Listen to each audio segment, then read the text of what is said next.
Hallelujah, hama dzinodikana. It is a good thing to see you all. Welcome to the Preacher's Commentary. Today, I want to talk about the war between Israel and Iran. I'm hearing people saying Israel is evil. They are killing people. This Israel, it is a created Israel, an Israel that was created by America. It is not the initial Israel. Okay. I'm going to explain in short so that you understand that God loved and loved Israel. Whether it is the ancient or the modern Israel. Remember, there were some other people in the ancient Israel who were adopted into the physical Israel from another tribe or from another race. Can be a Moabite, can be an Ammonite, can be a Cushite.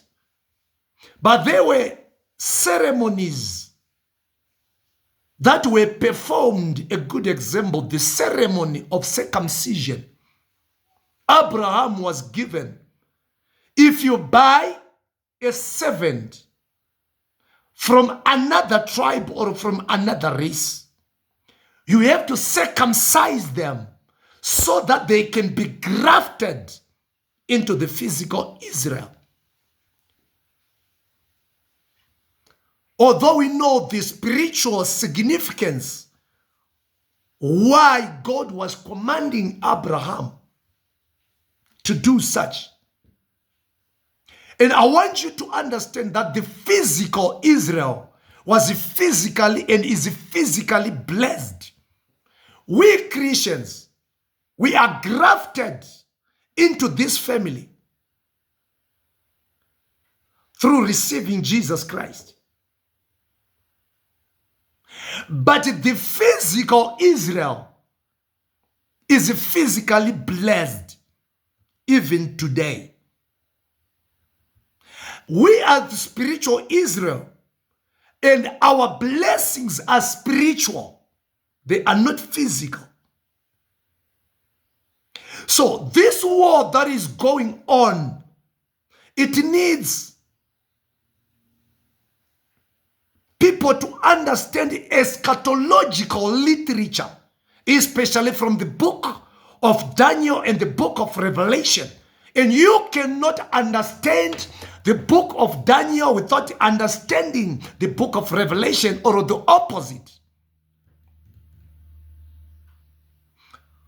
You cannot understand the wars of Armageddon, the war of Gog, without understanding the book of Daniel and the book of Revelation. Israel and Iran, they are at war as I am speaking right now. If we say Israel is evil, let us go back to the ancient Israel, where they killed all the Amalekites, where even God commanded Saul to kill Agag, to annihilate, total destruction, total killing. Can we say that ancient God of ancient Israel was evil? It had a spiritual significance. But the thing is, he is still the same God. Let us read here. We want to look at the prophetic scriptures often cited when we are talking about Israel and Iran. Ezekiel 38 verse 13. Ezekiel chapter 38 to verse 39. The war of Gog and Magog. This describes a coalition of nations from the north. When the Bible speaks of the nation from the north, we are talking of Russia. And this also included Persia. That's why you have heard that Putin said, if America tries to intervene in the war between Israel and Iran, it will also get involved. Why? Because Iran and Russia prophetically, they belong to the same geopolitical narrative, which is Iran, which is Persia. The purpose is to plunder Israel. They wage war. Many nations will wage war against Israel. They want to plunder Israel.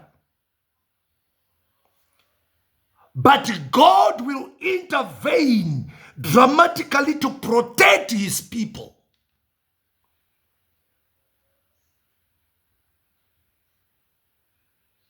So the wonder iripoi chiporofita. What does Daniel 10? Let us go to Daniel 10.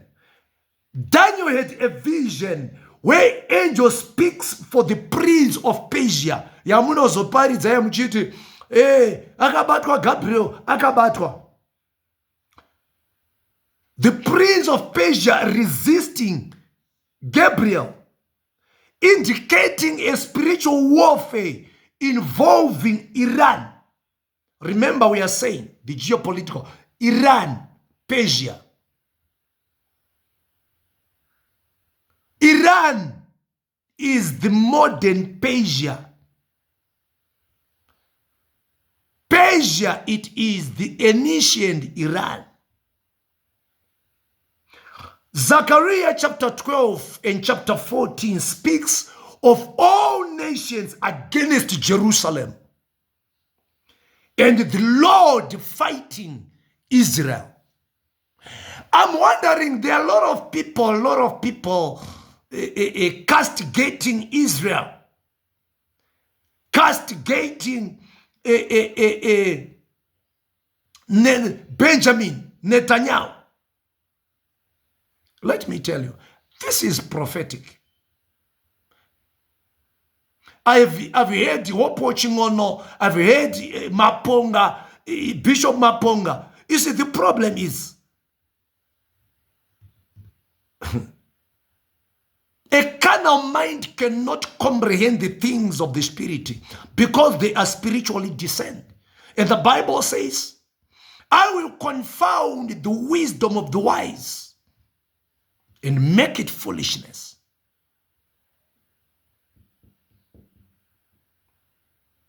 I will confound the wisdom of the scholars. You can never understand God. You can never understand this prophetic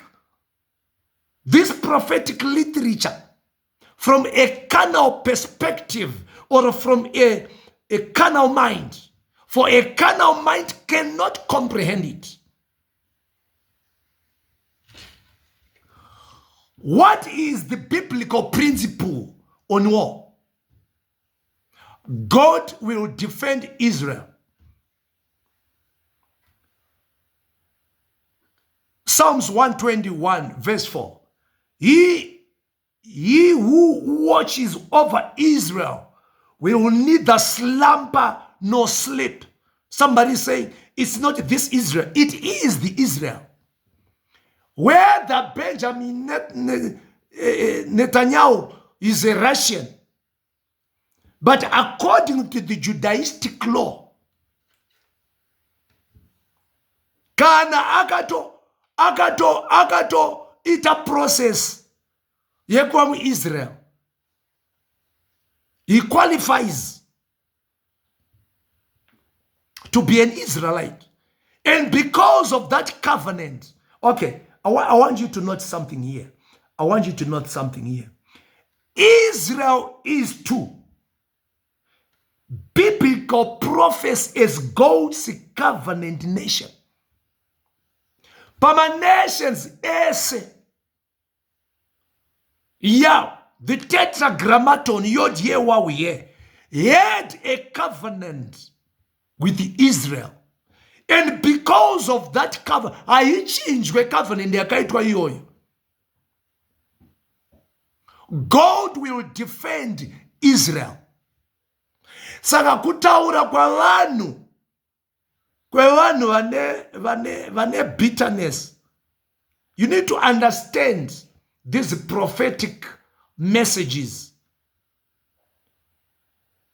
about Israel and Iran. This will take us to World War III. But Kristu anotichi kuna Matthew 24. Izvozvi zvese zvinofanira kuitika kuguma kusati kwasvika. Saka uyu munongedzero of where the world is heading to. The world is heading to an end. But izvinofana kutanga zvaitika. Let us continue to pray for Israel. For whatever God has purposed, it is going to be fulfilled. If you read, I also want you to read Romans chapter 12, verse 19. Believers are to look forward to the return of Christ and pursue peace where possible. And Matthew 24, verse 6, the Bible says, even amid wars and rumors of war, we must seek peace, preparing for the return of our great King of Kings, Lord of Lords, who is Jesus Christ. I thank you. May God bless you. May God continue to do so.